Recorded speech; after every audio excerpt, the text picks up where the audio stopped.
Welcome back to Boating Journey. This week we are going to tour the Omikron OT-60.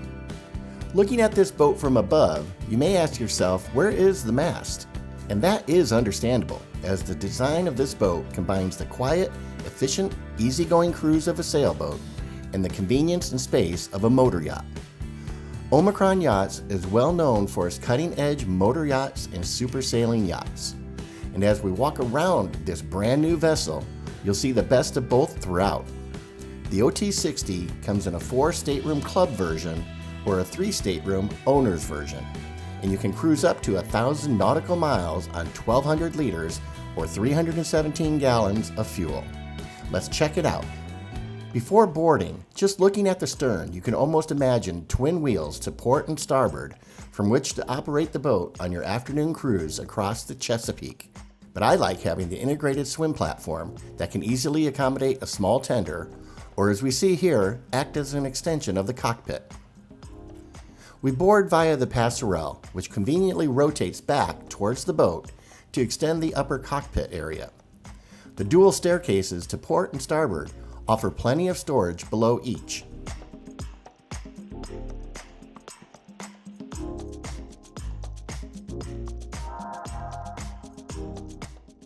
Walking across the nearly 20-foot beam, we find an electric grill. I like that it's located close, but away from most furniture and fixtures.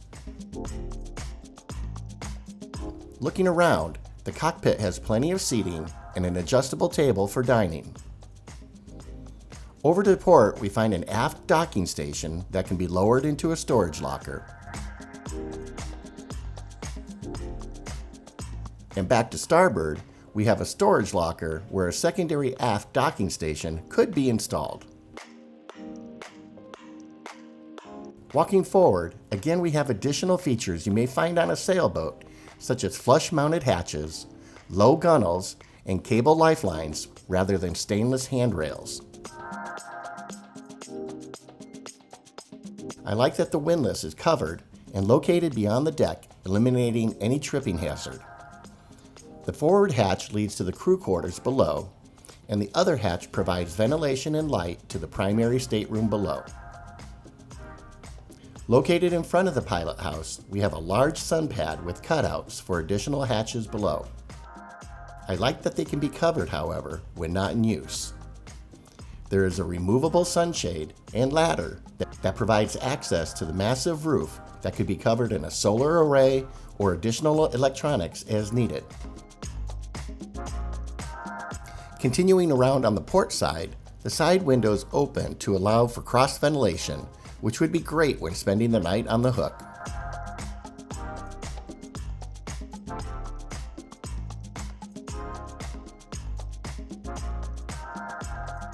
Back in the cockpit, we continue to blur the interior with the exterior with these large windows that swing up and out of the way to combine the two spaces.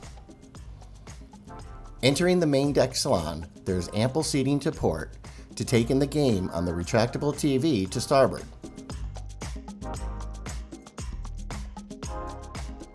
The cabinet offers plenty of counter space, storage, as well as a refrigerator to keep your drinks cold. Moving forward, we find the Helm Station with 2 leather captain seats, a window that opens, Garmin electronics, bow and stern thruster controls, throttle controls, and the all-important dock mate system for easy single-handed operation of the vessel.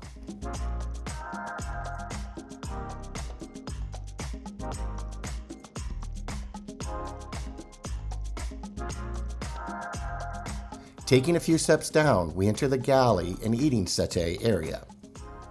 Similar to a sailboat, having the galley down below, it doesn't feel the same, as this one is located in a tall atrium-like setting with plenty of light. It is fully appropriated with a 3-burner glass cooktop, oven, dishwasher, sink, and storage throughout.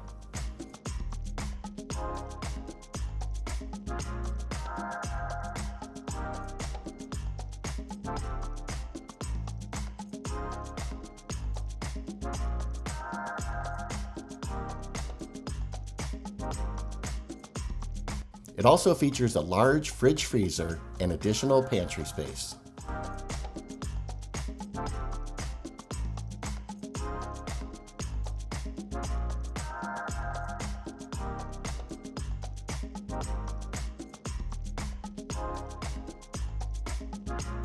Now, moving aft, we come across the first of 3 staterooms. This one features 2 twin berths and a hanging locker.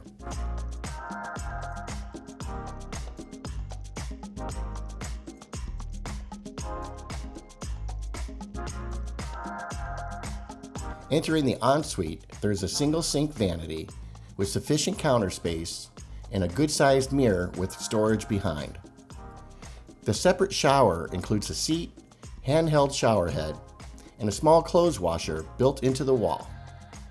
And before we leave, of course, there is an electric toilet as well. From here, we head forward through the galley to find the primary suite. The stateroom has a queen-sized semi-walk-around bed, a desk, and a good-sized flush-mounted TV.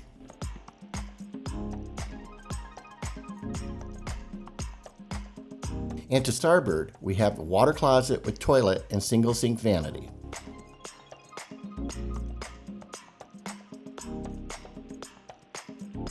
Here we have a narrow storage cupboard.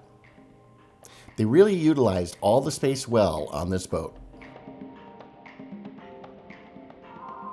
And to port, we have a separate shower stall with seat and storage access below.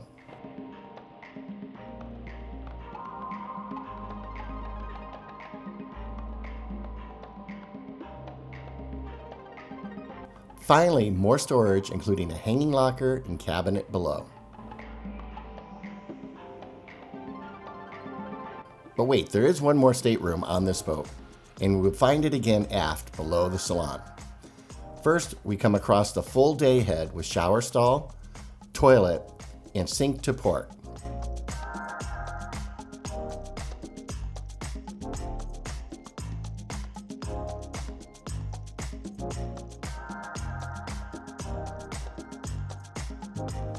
Across the hall, we have the electrical panel.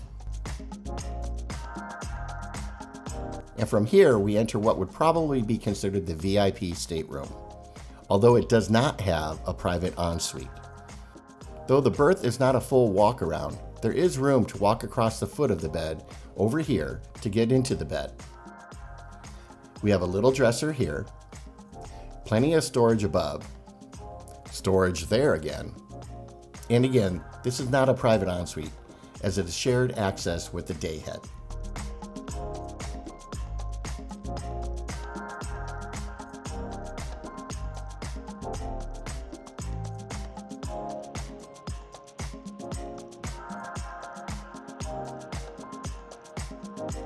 Before heading out, one more look at the galley atrium just to give you an idea of the height and light it brings into the area.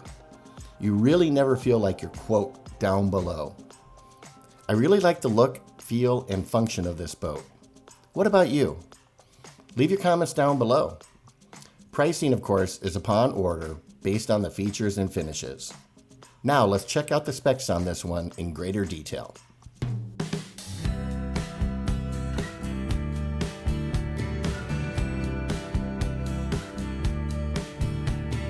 I hope you enjoyed this tour.